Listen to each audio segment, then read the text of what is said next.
mardi soir, et d'après notre plan, le thème c'est vivre la sanctification. Vivre. Donc, c'est plus faire de la théorie, c'est le vivre vraiment. Ça n'est pas non plus survivre. Il s'agit réellement de quelque chose qui est plein de vie. Et pas une vie étriquée, une vie qui devrait être épanouie, abondante, pleine de joie et pleine de ressources lorsque nous passons par des moments difficiles. Je me suis posé la question, est-ce que vivre la sanctification, on pourrait le dire autrement? Alors je propose deux autres manières de dire vivre la sanctification. La première, ce serait vivre en désirant glorifier Dieu. Pratiquement, concrètement. On n'est plus en train de parler ce soir à proprement parler, même que la frontière n'étant pas toujours très nette, on retrouvera quand même aussi l'aspect positionnel. Mais avant tout, il s'agit ici de l'aspect relationnel, comme on l'a entendu ce matin. Un deuxième sous-titre, ce serait ressembler toujours davantage à Jésus.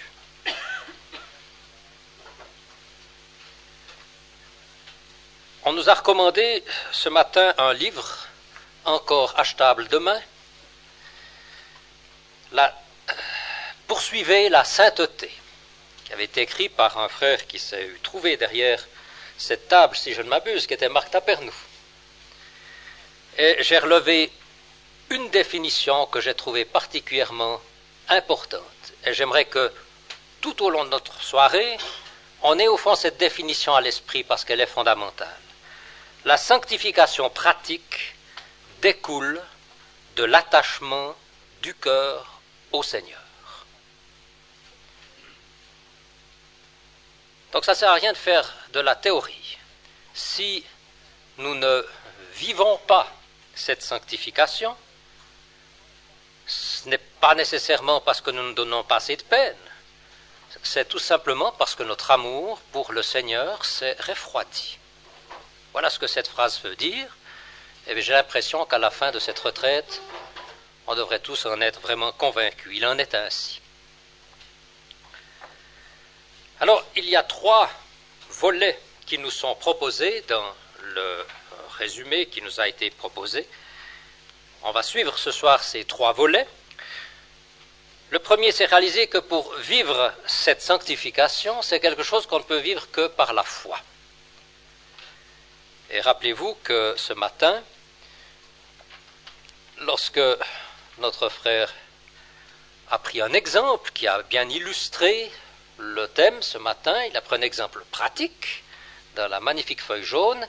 Il y avait une quinzaine de points dans les étapes qui ont conduit à cette expérience du lépreux qui est purifié. Mais si vous regardez, je crois que sur les 15, il y en a bien 13 qui sont des étapes de foi. Donc, c'est fondamental. Le deuxième volet qui nous est proposé, je l'ai appelé une vie nouvelle. Il s'agit bien de réaliser que cette sanctification, ça ne consiste pas à sanctifier le vieil homme, ou l'ancienne nature, que ça n'est quelque chose qu'on ne peut vivre que dans cette nouvelle vie qui nous a été donnée. C'est celle-là qui va progresser, qui va se développer, et c'est de celle-là qu'il est question. Et puis le troisième volet, c'est la marche avec Dieu, c'est concrètement vivre ici-bas, sur la terre, avec Dieu. Et bien entendu que si nous vivons avec Dieu, notre marche sera sanctifiée puisque lui est saint. Alors, la foi. Je vais citer un certain nombre de versets. Dans la plupart des cas, je vais les lire assez rapidement. Donc je dirais, ne cherchez pas dans vos Bibles à moins que j'ouvre la mienne également. Tout d'abord, une foi vivante. Si on parle de vivre, il ne faut pas une foi morte. Il faut que ce soit vraiment une foi vivante. Eh bien, on peut se poser la question, et il est scripturaire de se poser la question, est-ce que ma foi est vivante? Si vous ouvrez vos Bibles en 2 Corinthiens 13, au verset 5, vous lirez « Examinez-vous vous-même et voyez si vous êtes dans la foi. » Si j'ai le sentiment que ma vie devient étriquée, peu encourageante, on l'a dit, on ne va pas le répéter chaque fois, c'est peut-être que mon affection pour mon Sauveur s'est attiédie. Il peut y avoir d'autres raisons pour lesquelles je ne peux pas vivre une vie de foi, des choses à régler.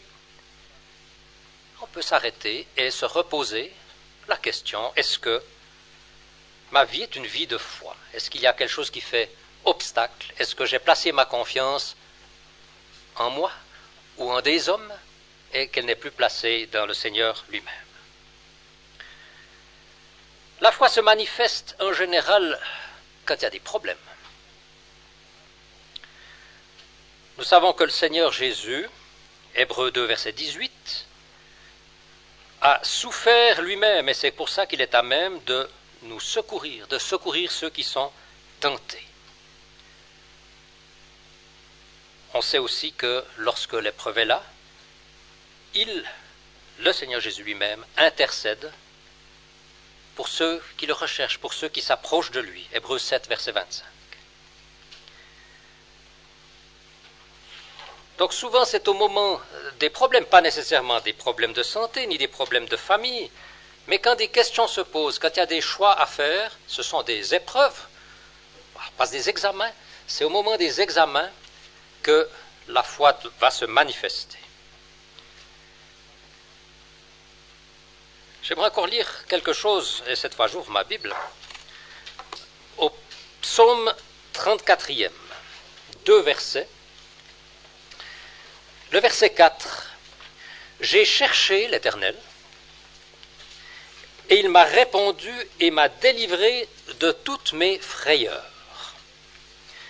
Et le verset 18, « L'Éternel est près de ceux qui ont le cœur brisé, et il sauve ceux qui ont l'esprit abattu. » Peut-être que parfois on a le sentiment que nous avons pas perdu la foi au sens bien sûr du salut, mais que notre foi est bien minuscule lorsque nous avons peur, ou bien lorsque nous sommes abattus par rapport à notre propre marche. On peut être abattu par les circonstances extérieures.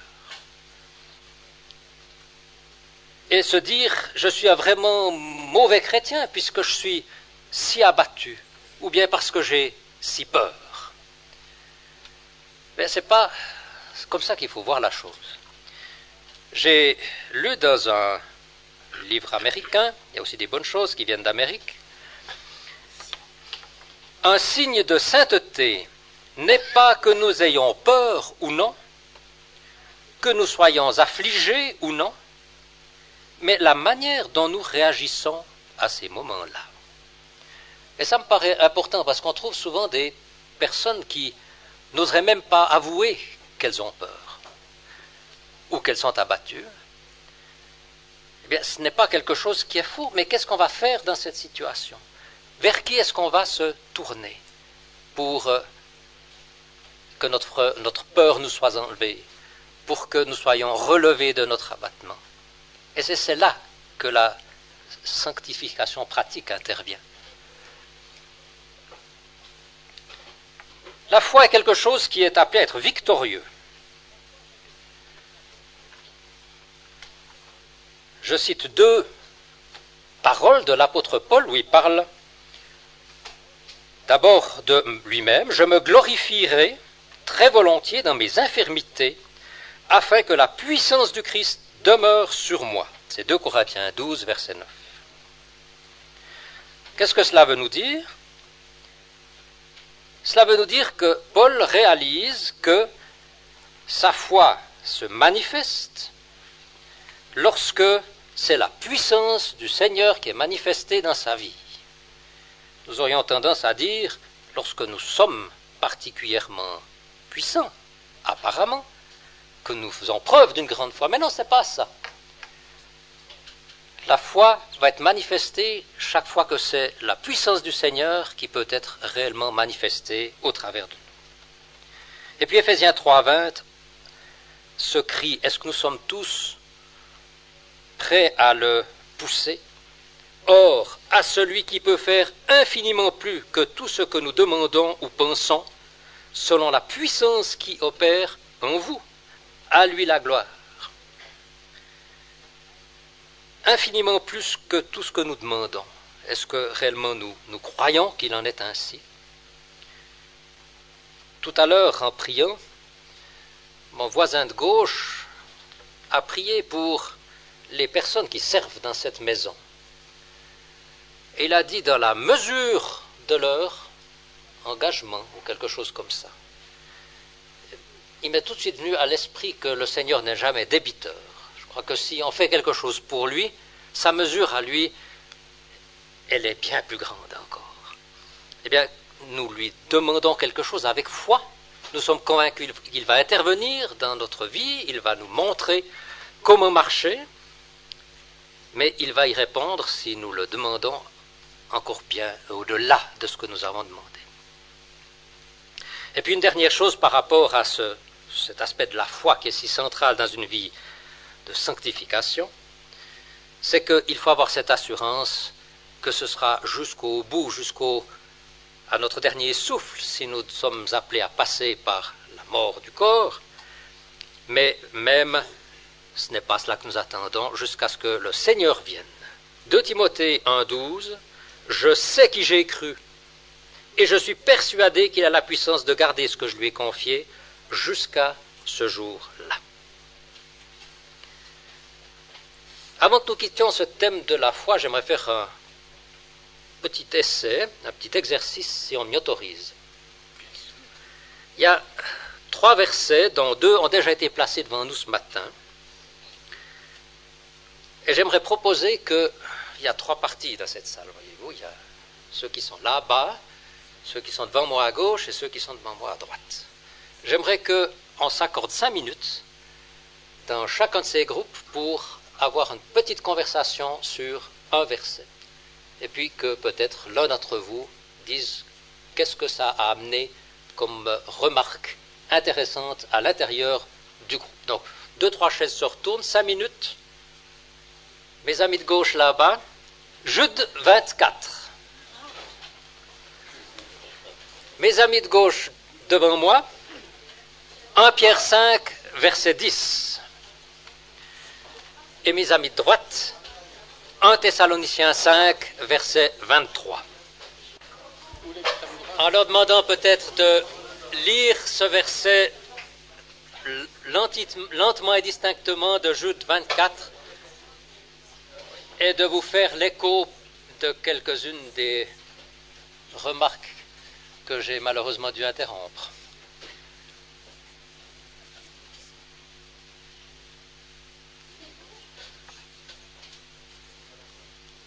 Alors, qui c'est qui se dévoue?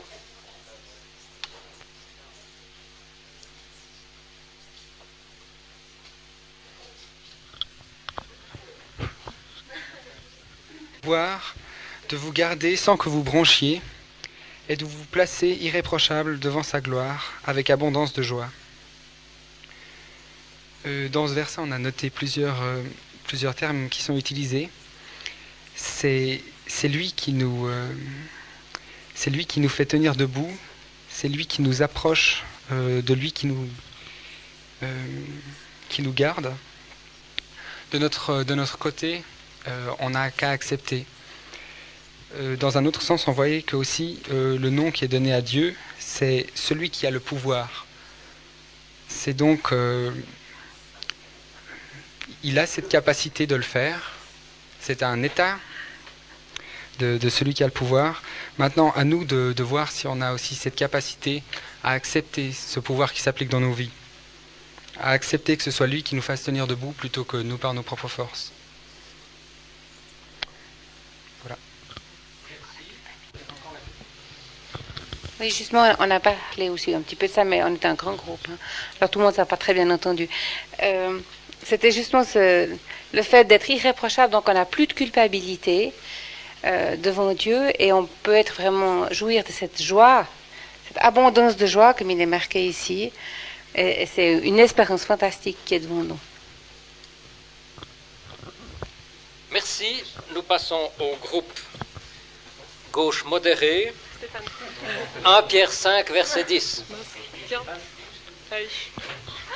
Désigné comme ça. Alors, 1 Pierre 5, verset 10. Mais le Dieu de toute grâce, qui vous a appelé à sa gloire éternelle dans le Christ Jésus, lorsque vous aurez souffert un peu de temps, vous rendra lui-même accompli, vous affermira, vous fortifiera et vous établira sur un fondement inébranlable. Alors certains sont partis sur la terre en disant qu'il y a de la souffrance et qu'on peut être affermi, qu'on est affermi par le Dieu de toute grâce. D'autres ont plutôt vu la grandeur de ce Dieu de toute grâce qui nous appelle, c'est le début de la vie. La fin, c'est une gloire éternelle. Et entre deux, il y a un tout petit peu de souffrance. Et si on est lassé, si on est découragé, eh bien, il y a ce Dieu de toute grâce qui, à la fin du voyage, nous met sur un fondement inébranlable. Et ça va un peu dans l'idée de l'épître de Pierre, puisque c'est la fin du voyage, c'est le royaume final qui est placé devant nous, et les chrétiens sont vus dans un monde de souffrance. Dans chaque chapitre, on a un aspect de la souffrance du chrétien. Et c'est ce qui est beau, c'est de voir que ce Dieu de toute grâce, même si on manque peut-être dans notre foi, dans ses souffrances, eh bien à la fin, il ne va pas manquer. Il nous donnera, il nous mettra sur un fondement inébranlable. Merci. Nous en arrivons à la droite qui est aussi modérée. 1 Thessaloniciens 5, 23.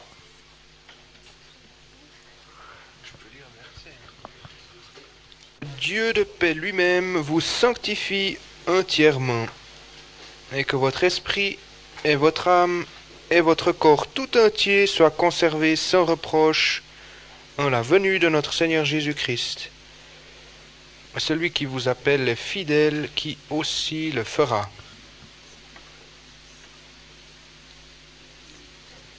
Alors, il y a différentes pensées qui sont ressorties. On a dit tout d'abord que on avait toujours tendance à vouloir faire l'effort nous-mêmes, bien qu'on ait un effort à faire, mais faire les choses par nous-mêmes. Alors que c'est Dieu qui le fait, c'est Dieu qui opère en nous cette sanctification. On a relevé aussi que s'il nous sanctifie, il nous fait aussi du bien dans notre corps, dans notre âme, comme c'est écrit, dans notre âme et dans notre corps tout entier, parce qu'on est un, corps, âme et esprit, et tout est lié. Et puis, il semble que la clé quand même de cette sanctification, ça revient à ce que tu as dit au début, là. La sanctification pratique découle de notre attachement de cœur pour le Seigneur. Merci beaucoup. Il me semble qu'on peut conclure qu'on a vraiment un Dieu en quel on peut placer toute notre confiance, que c'est une foi à la bonne place. Je propose qu'on se lève et que nous chantions dans le cantique 70 de Hymnes et Cantiques, les strophes 1, 3 et 4. Une partie donc, une vie nouvelle. Si vous me permettez de le dire ainsi, la foi n'est pas un emplâtre sur une jambe de bois. c'est la nouvelle nature qui se nourrit de foi. La vie est un don de Dieu. Nous sommes régénérés pour vivre. Et si on est attaché au Seigneur Jésus, ce sera pour vivre une vie sanctifiée, qui n'est pas une vie triste. Premier point donc, cette vie est un don de Dieu. Et quand on parle d'un don de Dieu, lorsqu'il est question d'un don qui vient du ciel, en général on retrouve à l'œuvre et le Père, et le Fils, et le Saint-Esprit, comme on a vu l'action des trois ce matin dans la sanctification elle-même. Quiconque croit que Jésus est le Christ est né de Dieu. 1 Jean 5, premier verset. Cette vie est dans son Fils. Celui qui a le Fils a la vie. 1 Jean 5, verset 11. Et puis nous connaissons tous Jean 3, verset 7 par exemple, où il est question de ce qui est né de l'Esprit.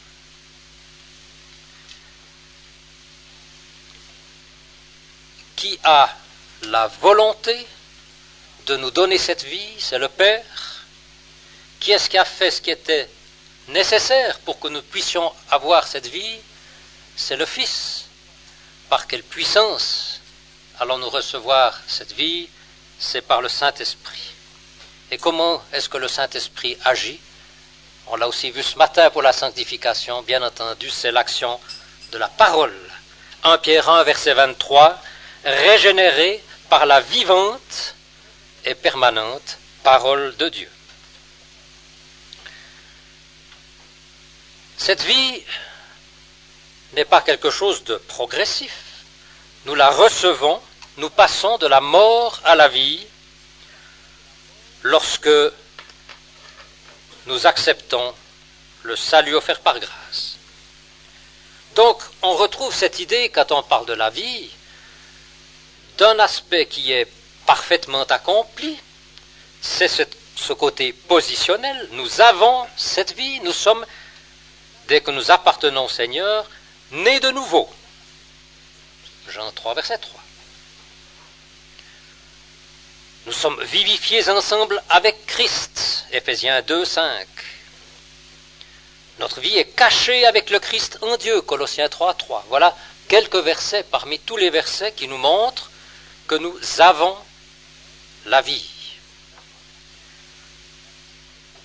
Mais après, il s'agit de vivre ce que nous avons, comme on l'a vu hier soir.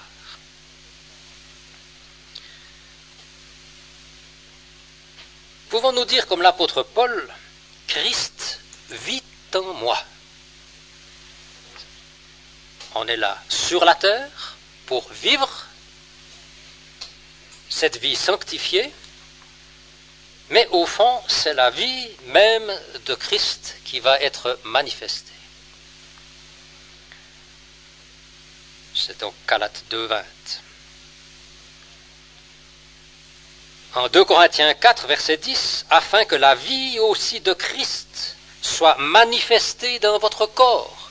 Donc la vie de Christ dans notre être tout entier va être manifestée. Il ne s'agit bien sûr pas de la chair. Il s'agit bien de cette vie nouvelle, de cet être nouveau, de cette nouvelle création que nous sommes lorsque nous appartenons au Seigneur. Et c'est ce qui permet, comme cela a été relevé ce matin, d'avoir des versets comme dans la première épître de Jean, où on ne pense qu'à ce côté de l'être nouveau, et avoir ces versets qui avaient été relevés, quiconque est né de Dieu ne pratique pas le péché. 1 Jean 3, 9. Ou 1 Jean 5, 4, tout ce qui est né de Dieu est victorieux du monde.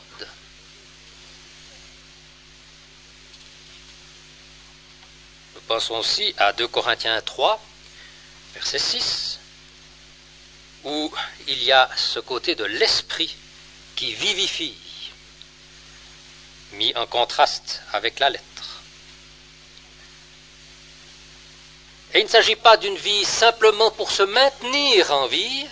Il y a encore dans cette vie du croyant qui vit avec le Seigneur et qui aime le Seigneur une croissance. Nous avons lu ce matin ce verset du psaume 119, le 154, deuxième partie du verset. « Fais-moi vivre selon ta parole. » Parole qui va agir, qui est une parole vivante, Hébreux 4, 12.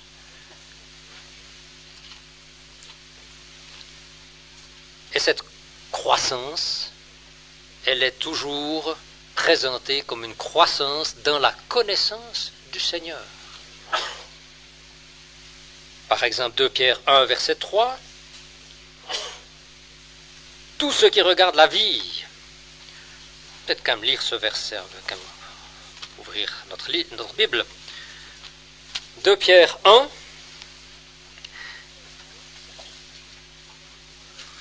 Je lis depuis le verset 2, que la grâce et la paix vous soient multipliées dans la connaissance de Dieu et de Jésus notre Seigneur. Comme sa divine puissance nous a donné tout ce regard de la vie et la piété par la connaissance de celui qui nous a appelés par la gloire et par la vertu, par lesquels il nous a donné très grandes et précieuses promesses, etc. Après avoir toute cette progression, on peut dire ces aspects de la sanctification pratique dans les versets 5, 6, 7, 8. On arrive, elles feront que vous ne serez pas oisifs ni stériles pour ce qui regarde la connaissance de notre Seigneur Jésus-Christ. C'est vrai que c'est l'œuvre de Dieu, on l'a répété. C'est lui qui fait tout. Mais nous sommes quand même appelés à être désireux, à ne pas être endormis. Désireux de le laisser nous instruire. Et nous savons que c'est la parole qui est la ressource pour cela. Pour encore citer Ephésiens 4, 13.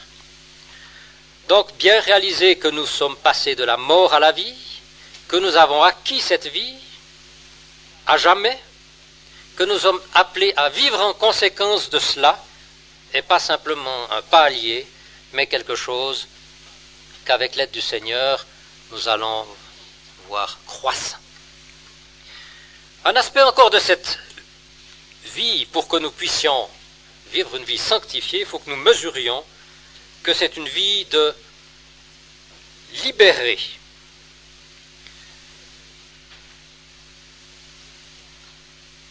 « 2 Corinthiens 3, verset 17, pour voir la gloire du Seigneur et être transformé. » Si on lisait les versets qui précèdent, il est question de la liberté dans laquelle nous nous trouvons.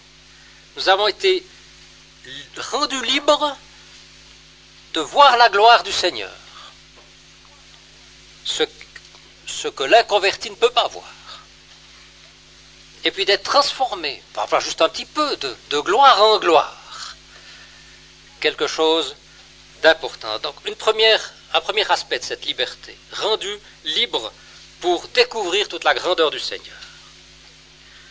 Romains 8, verset 21, affranchi de la servitude de la corruption, pour jouir de la liberté, de la gloire des enfants de Dieu. Je trouve cette expression fantastique. Jouir de la liberté, de la gloire des enfants de Dieu. Il faudrait s'arrêter une dizaine de minutes pour mesurer tout ce que cette phrase veut dire. Eh bien, affranchi de la servitude de la corruption. Le vieil homme était esclave de la corruption. Avec la nouvelle vie, nous sommes affranchis de cette servitude. Nous n'avons plus à nous laisser conduire par les convoitises. Christ nous a placés dans la liberté en nous affranchissant. Cette fois, il est question de la loi, en Galates 5. Nous connaissons peut-être plus cet aspect-là. Mais alors, il y a quelques avertissements. En 1 Corinthiens 8, au verset 9, nous sommes mis en garde contre le fait d'utiliser cette liberté de manière à troubler quelqu'un qui serait encore faible. Et puis, dans la suite du chapitre 5 de Galates que nous avons lu, alors c'est attention à ce que cette liberté ne devienne pas une occasion pour la chair. On va peut-être encore y revenir tout à l'heure. Cette nouvelle vie, nous l'avons reçue encore pour pouvoir servir le Seigneur. Lorsqu'il est question de la loi de la liberté, en contraste avec la loi de Moïse, en Jacques 1, verset 25, la conséquence, quand on a réalisé que c'était ça maintenant notre loi, il est dit, n'étant pas des auditeurs oublieux, mais des faiseurs d'œuvres. Donc nous sommes rendus libres pour servir. Et ce matin, nous avons vu Romains 12, début du chapitre. En 1 Pierre 2, verset 16, il y a cette expression comme libre, comme esclave de Dieu, qui nous fait bien sûr penser à Exode 21, l'esclave qui dit j'aime mon maître, ma femme et mes enfants, et qui choisit d'être là au service parce qu'il aime son maître. Nous avons aussi été rendus serviteurs avec des titres impressionnants, ambassadeurs pour Christ, 2 Corinthiens 5, 20. Ou bien alors, vous serez mes témoins, acte 1, verset 8. Il y a une variété de services. Ah non, ce n'est pas une vie monotone que celle du croyant qui va avoir une vie sanctifiée. C'est une vie riche avec une panoplie extraordinaire de services possibles. Nous sommes appelés, si nous avons cette nouvelle vie, à vivre non plus pour nous-mêmes, mais pour lui. 2 Corinthiens 5, verset 15, nous rappelle que nul ne peut servir deux maîtres. Et ça, je crois que c'est quand même important de réaliser que nous ne pouvons pas vivre un peu pour lui et puis un peu pour un autre. Et puis, finalement, cette nouvelle vie sanctifiée, elle apparaît aussi comme une vie de ressuscité. C'est-à-dire, réalisant que nous sommes déjà ressuscités avec lui, nous aurons une manière de vivre tout à fait différente. Nos pensées seront dans le Seigneur, nous serons vivifiés, ressuscités, réalisant que nous sommes déjà assis dans le ciel, toutes des choses que nous sommes appelés à réaliser de plus en plus quand nous croissons dans la connaissance du Seigneur. Un dernier verset, Éphésiens 2, 13. Vous avez été approchés par le sang de Christ. Verset 18, nous avons accès auprès du Père. Voilà cette vie de ressuscité à laquelle nous pouvons déjà maintenant que nous pouvons vivre et pratiquer. Je crois que le moment est venu de refaire un exercice. J'aimerais bien que l'extrême gauche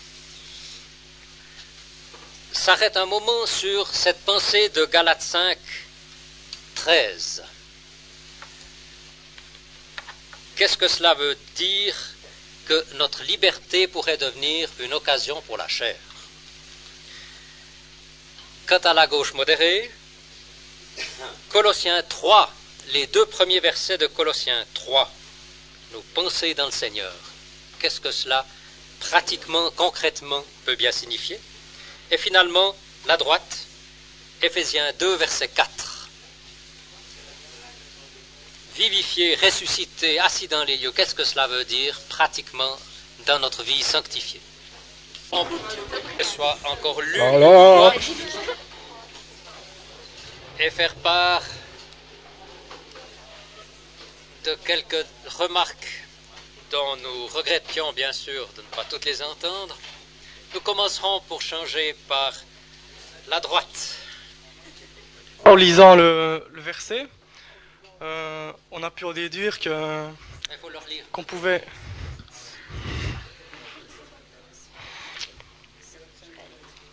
Verset 13. Oui.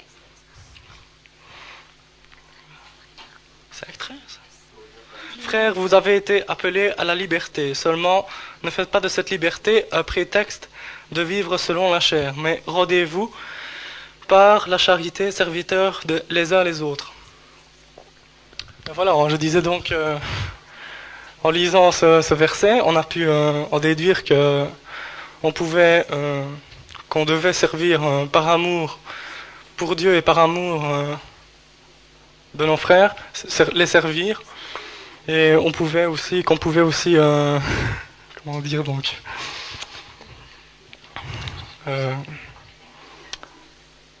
qu'on n'était pas forcément prisonnier par la loi, qu'on peut faire les choses, qu'on peut pratiquer la parole de Dieu en toute liberté sans être prisonnier.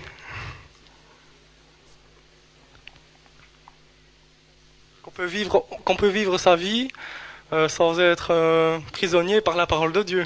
Du moment qu'on fait les choses, qu'on fait toutes les choses dans le Seigneur, et pour le Seigneur, on n'est pas prisonnier. Voilà. On va revenir, parce que je crois que c'est un point important sur l'aspect de la sanctification pratique dans l'entretien final.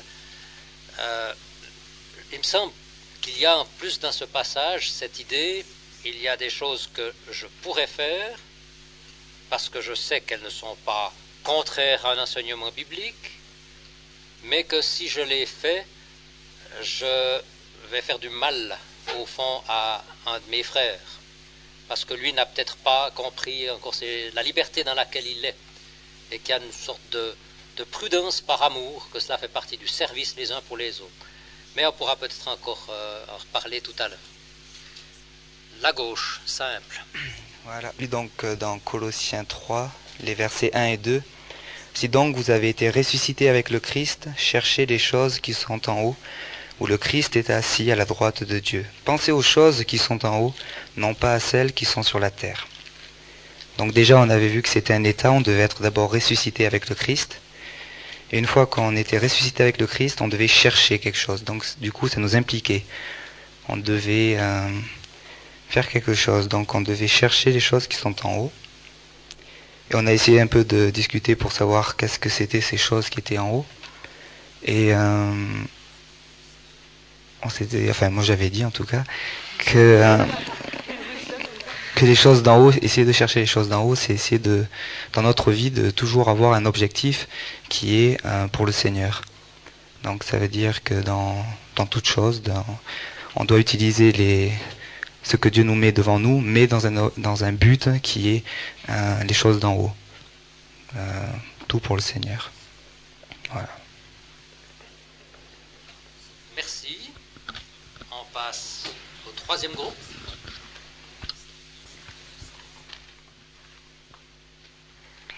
Alors, Ephésiens 2, à partir du verset 4, « Dieu qui est riche en miséricorde, à cause de son grand amour dont il nous a aimés, alors même que nous étions morts dans nos fautes, nous a vivifiés ensemble avec le Christ. Vous êtes sauvés par la grâce. Il nous a ressuscités ensemble. Il nous a fait asseoir ensemble dans les lieux célestes dans le Christ Jésus, afin qu'il montrât dans les siècles à venir les immenses richesses de sa grâce, dans sa bonté envers nous dans le Christ Jésus. » Alors nous avons mentionné qu'il y avait cette position que nous avions déjà pour Dieu et comme étant dans le ciel, que nous sommes ressuscités. Donc, il y a aussi ce mot vivifié qui est toujours relié à la personne du Seigneur Jésus. Donc nous sommes assis dans le ciel, déjà avec le Seigneur Jésus. C'est une réalité, Dieu nous voit comme ceci. Bon, étant sur la terre, il y a aussi une vie concrète du fait que nous sommes pour Dieu dans le ciel. C'est une vie avec lui, comme si nous étions à côté de lui maintenant déjà.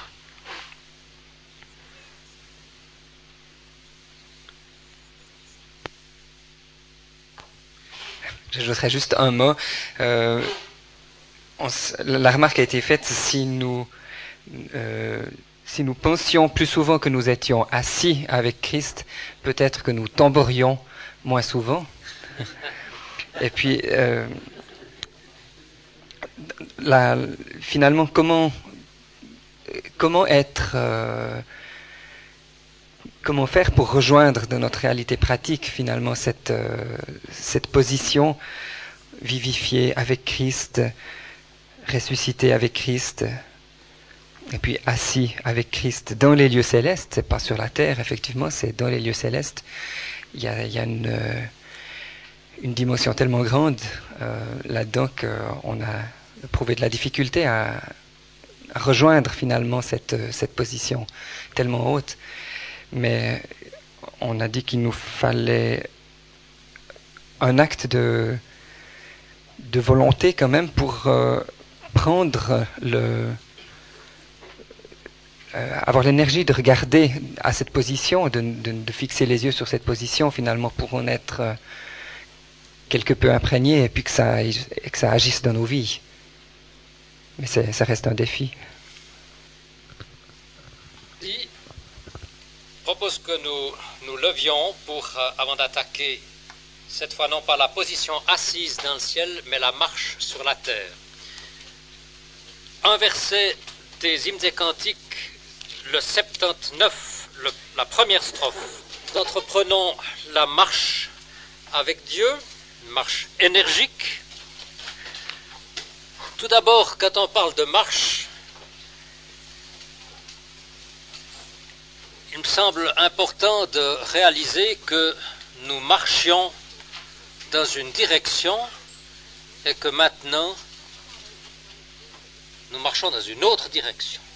Nous avons opéré une conversion dans notre marche en venant au Seigneur. Éphésiens 2:2, vous avez marché autrefois selon le train de ce monde. Romains 6:4, nous avons donc été ensevelis avec lui dans le baptême, par la mort, afin que, comme Christ a été ressuscité d'entre les morts pour la gloire du Père, ainsi aussi nous marchions en nouveauté de vie. Donc une vie nouvelle qui nous permet d'être assis dans le ciel pour ne pas tomber, comme nous l'avons entendu, mais aussi de marcher avec Dieu sur la terre. Mais si l'on marche, bien sûr on peut le faire dans l'idée d'un exercice pour notre corps, ça peut être très bon de faire une marche journalière, mais je crois quand même que la marche du croyant, elle doit être caractérisée par le fait que l'on sait vers quoi l'on va. Il y a un but. Alors j'appelle ça marcher vers. Est-ce que nous savons où nous allons dans cette marche? Psaume 32, verset 8, « Je t'instruirai et je t'enseignerai le chemin où tu dois marcher. » Ésaïe 30, verset 21, « C'est ici le chemin, marchez-y. »